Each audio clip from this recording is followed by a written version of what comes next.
آیت نمبر 8 اعوذ باللہ من الشیطان الرجیم بسم اللہ الرحمن الرحیم۔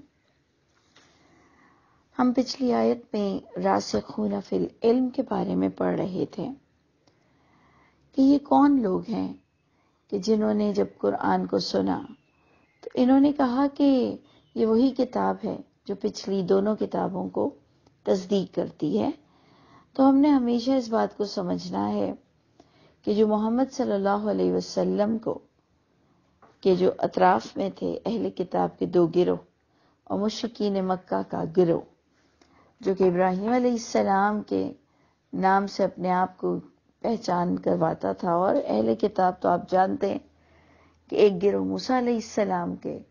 نام سے اپنی پہچان کرواتے تھے اور ایک گروہ عیسیٰ علیہ السلام کے نام سے، یعنی یہ سب نبیوں ہی کے نام سے جڑے ہوئے بیت اللہ میں صلات ادا کرنے والے لوگ تھے، لیکن انہوں نے اپنے دین کی شکلیں بگاڑ دی تھیں، بالکل ہماری طرح کہ جھوٹی روایتیں اور جھوٹی احادیث کے مجموعے ان کے پاس تھے اور یہ حقیقت سے بہت دور چلے گئے تھے۔ تو جو راسخون فی العلم تھے، یعنی جنہوں نے الہامی کتاب کو پڑھا ہوا تھا، جیسے کہ آج اگر کوئی شخص قرآن کے ترجمے اور قرآن کو ڈائریکٹ پڑھتا ہے تو تب جا کر وہ حدیث کی تحقیق کر سکتا ہے کہ آیا یہ قرآن کے خلاف ہے، اس کو نیریٹر کی بھی ضرورت نہیں۔ یہ تو ہم نے پتہ نہیں کون سا طریقہ بنا لیا کہ نیریٹر کو دیکھتے ہیں اور وہ اسماء علم اور اسماء رجال سے ہم معلوم کرتے ہیں کہ جناب جی حدیث مستند ہے یا ضعیف ہے، جبکہ ہر دور میں قرآن اور الہامی کتاب کرائیٹیریا رہی ہے۔ ایون اگر اماموں نے بھی تحقیق کی ہے، جن میں خاص اگر آپ بخاری اور مسلم کا بھی نام لیں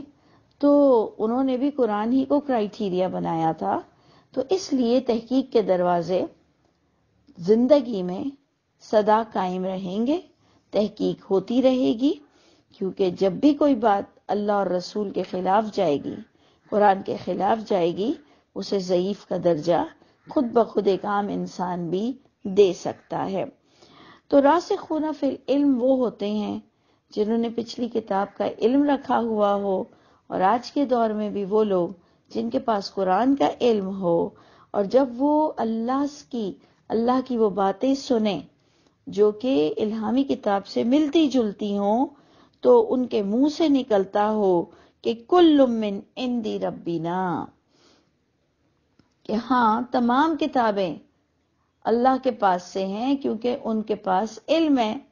کہ جو قرآن کہہ رہا ہے وہی توریت اور انجیل کہہ رہی ہے۔ وَمَا يَذَّكَّرُ إِلَّا أُولُو الْأَلْبَابِ پر ہم نے اینڈ کیا تھا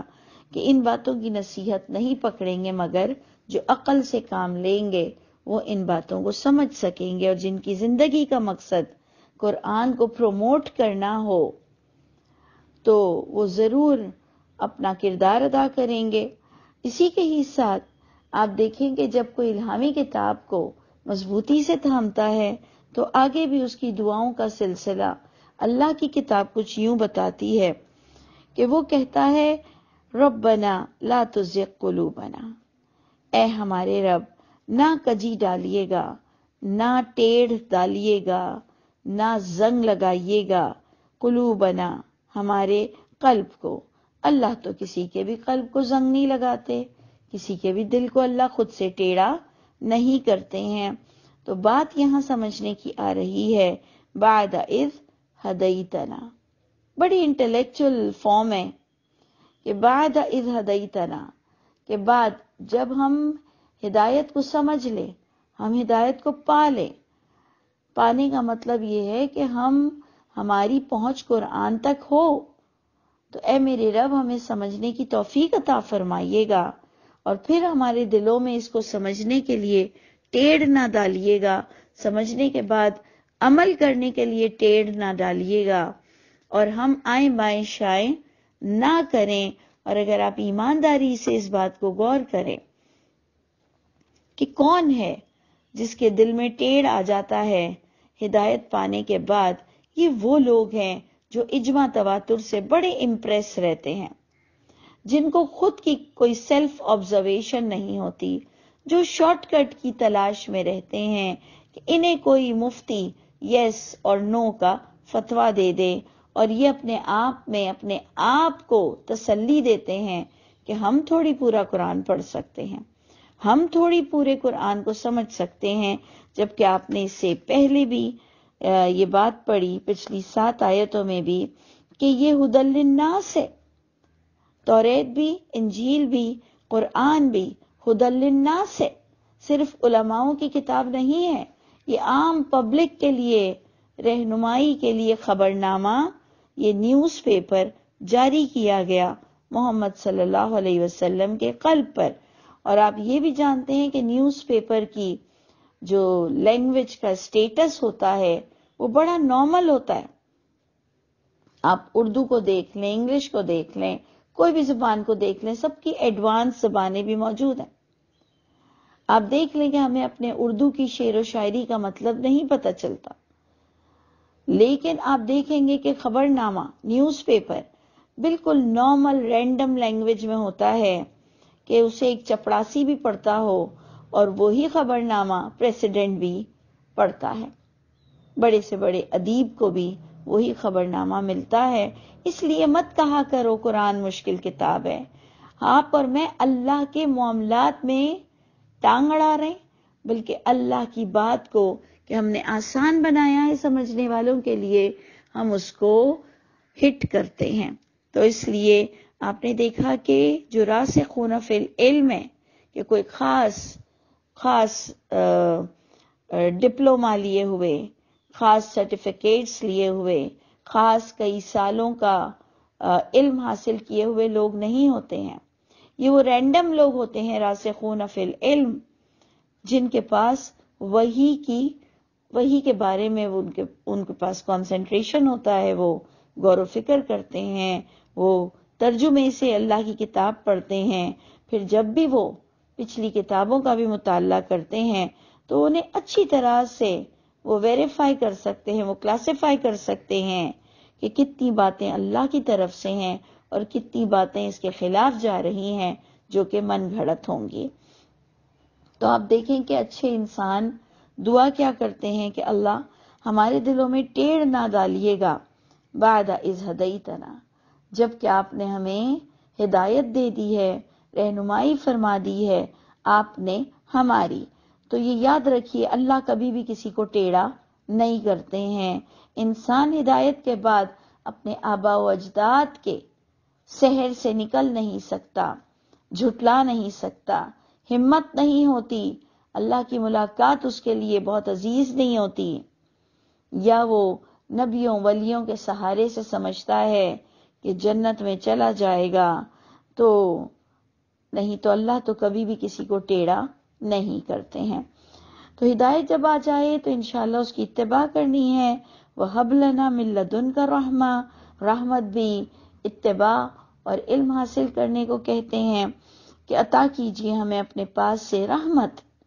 کہ اللہ ہمارے لیے قرآن کو سمجھنا آسان ہو جائے، اس پر عمل کرنا آسان ہو جائے۔ تو جب بھی آپ یہ دعا مانگیں تو آپ کے پاس کچھ سوچ ہو، کوئی فیلنگ ہو، نہ کہ بس آمین آمین کہنے کے لیے یہ دعا آپ نے یاد کی ہو۔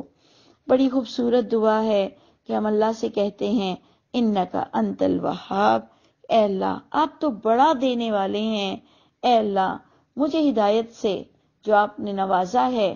اس کو سمجھنے والا اور عمل کرنے والا بنائیے، اور مجھے ٹیڑھا بننے سے بچا لیجئے۔ اس کے بعد وہ ایڈمٹ کرتے ہوئے اپنے رب سے دوسری دعا کہتا ہے کہ اے ہمارے رب، ہم یقین رکھتے ہیں کہ آپ نے قیامت کے دن سب کو جمع کرنا ہے، یعنی اس دعا میں قیامت کا عقیدہ جا رہا ہے کہ ربنا انکا جامع الناس، اے ہمارے رب بے شک آپ تو اکٹھا کرنے والے ہیں، جمع کرنے والے ہیں لوگوں کو، لیوم اس دن ایک دن کہ لا ریب فیہ کوئی شک نہیں ہوگا اس دن میں، ان اللہ لا یخلف المیعاد بے شک اللہ وعدے کے خلاف نہیں کرتے. یعنی یہ ہے راسخون فی العلم کہ وہ کہتا ہے کہ مجھے کوئی ٹیڑھا پن نہ آئے، میں کسی اپنے جان مال اولاد سے اتنی محبت نہ کروں کہ میں ان کے پیچھے چلنے لگ جاؤں، مجھے اپنے آبا و اجداد سے ایسی محبت نہ ہو کہ میں حق کو چھوڑ کر باطل کی اتباع کر لوں، اور لوگوں میں بیٹھنا مجھے زیادہ پسند ہو بنسبت یہ کہ میں اللہ کی کتاب کو مضبوطی سے پکڑوں. تو اے اللہ مجھے آخرت کے دن رسوا نہ کیجیے گا. اور آپ دیکھیں کہ بالکل انٹرلنک ہوتی ہے، کانٹیکس پر پورا صحیح اترتی ہے آگے کی ایک اور جو آیت کا سٹیٹمنٹ آ رہا ہے کہ ان الذین کفروا، جیسے پچھلا اللہ نے کہا سن لو، جس نے بھی اپنی الہامی کتاب کا کفر کیا، توریت والے، انجیل والے یا قرآن والوں میں سے جس کسی نے اپنی کتاب کے معاملات میں تھوڑی سی بھی ٹیڑھ برتی، تو اللہ نے پہلے بھی کہا کہ اسے شدید عذاب ملے گا. یہاں پر بھی آ رہا ہے کہ بے شک وہ لوگ جو اللہ کی آیتوں کا کفر کر جاتے ہیں ہرگز نہیں کام آئیں گے ان سے ان کے مال اور نہ ان کی اولاد. ان الذین کفروا لن تغنی عنہم اموالہم ولا اولادہم. تو آپ نے دیکھا کہ ایک اور ریزن بھی آپ کو بتا دیا گیا کہ ہم اپنے بزنس میں، اپنے مال میں، اپنی دنیا کی پروڈکشن کے پیچھے، جبکہ اچھی بات ہے، بہت اچھی بات ہے بزنس کرنا بھی، زکوٰۃ نکالنا، ملک کو اسٹرانگ کرنا، یہ بزنس کے بغیر نہیں ہو سکتا، یہ مال کے بغیر نہیں ہو سکتا کہ آپ اسلام کو پھیلا سکیں. لیکن کھو جانا، غفلت برتنا، اور خاص اللہ کی کتاب کو سمجھنے سے اللہ فرماتے ہیں یہ کام نہیں آئے گا تمہارا جمع کرنا، کہ ہرگز نہیں کام آئیں گے ان سے ان کے مال اور نہ ان کی اولاد، من اللہ کی طرف سے شیئا، ذرا برابر بھی کام نہیں آئے گا اگر جو لوگ مال اور اولاد کے پیچھے کفر کرنے لگ جائیں. وَأُولَئِكَ هُمْ وَقُودُ النَّارِ. دیکھیں نا، ہمیں حرام حلال کی بھی تمیز نہیں رہتی، مال کے پیچھے اور اولادوں کے پیچھے. اللہ فرماتے ہیں یہ وَأُولَئِكَ هُمْ وَقُودُ النَّارِ، یہ وہی لوگ ہوں گے کہ جو ایندھن بنیں گے آگ کا. ایندھن کا مطلب آپ اچھی طرح سمجھتے ہوں گے، جس کے ریشے ریشے سے آگ نکلتی ہو، جو ہم کوئلے کو دہکاتے ہیں اور جب وہ پوری طرح سے گرم ہو جاتا ہے تو اس کو کہتے ہیں ایندھن. اللہ کہہ رہے ہیں یہ خود انسان جو اللہ کے معاملے میں تنگ دلی کا مظاہرہ کرتا ہے، زیغ اس کے دلوں میں جو زنگ لگ جاتا ہے ہدایت کے بعد بھی مال اور اولاد کے پیچھے، تو یہ ایندھن بنے گا آگ کا. اور اب ایسے لوگوں کو فرعون کی اگزامپل دی جا رہی ہے. بہت خوبصورت جوائننگ ہے، یقیناً یہ اللہ کی کمپائلنگ ہے کہ ایسے لوگوں کو اللہ تعالیٰ فرعون کی اگزامپل دے رہے ہیں کہ کداب آل فرعون، جیسے حال ہوا فرعون والوں کا، والذین من قبلہم، اور ان لوگوں کا بھی جو ان سے پہلے رہے. ان سب کا حال برا کیوں ہوا؟ دوبارہ آ گئی بات کذبوا بآیاتنا. یعنی آپ نے دیکھا کہ آل عمران میں بار بار آپ کو اور مجھ کو، ابھی تو ہم نے چند آیتیں پڑھی ہیں، تو آپ نے دیکھا کہ یہ تھرڈ ٹائم ہمیں تلقین کی گئی کہ جو کفر کرے گا، جو آیتوں سے کفر کرے گا، اور ان سب کے بھی انجام اس لیے برے ہوئے کہ کذبوا بآیاتنا. اور آپ نے بھی دعا بھی یہی پڑھی کہ لا تزغ قلوبنا بعد اذ ہدیتنا. تو ہمارے دل کی بہار اللہ کی کتاب ہونی چاہیے، اور ہمارا پورا کرائیٹیریا قرآن ہو. قرآن سے ٹکراتی ہوئی کوئی بھی بات ہو تو ہم اس کو ایکسیپٹ نہیں کر سکتے. یہ لیکن یہ تب ہوگا جب ہم نے یہ جو کمپیکٹ سا چھوٹا سا قرآن کا علم ہے، بڑا مختصر اور تھوڑا سا ہے، لوگوں نے ڈرا دیا کہ جی 16 علوم حاصل کریں گے تو تب جا کر تو قرآن سمجھ آئے گا، اور اللہ کی کتاب اسے عام لوگوں تک پہنچاتی ہے کہ جی اسے پڑھو، یہ بڑی آسان چیز ہے. تو جو بھی کفر کرے گا اس کے کسی بھی اینگل سے، تو اللہ فرماتے ہیں فَأَخَذَهُمُ اللَّهُ بِذُنُوبِهِمْ، بڑے بڑوں کو اللہ نے پکڑ لیا ان کے گناہوں کی وجہ سے، واللہ شدید العقاب، اور یاد رکھنا کہ اللہ بہت شدید ہیں سزا دینے کے لیے۔ اور کانٹیکس کیا تھا؟ کذبوا بآیاتنا۔ تو اللہ تعالیٰ مجھ کو اور آپ کو آیتوں کا حق ادا کرنے والا بنائے، اللہ تعالیٰ ہمیں ظالموں میں سے نہ کرے۔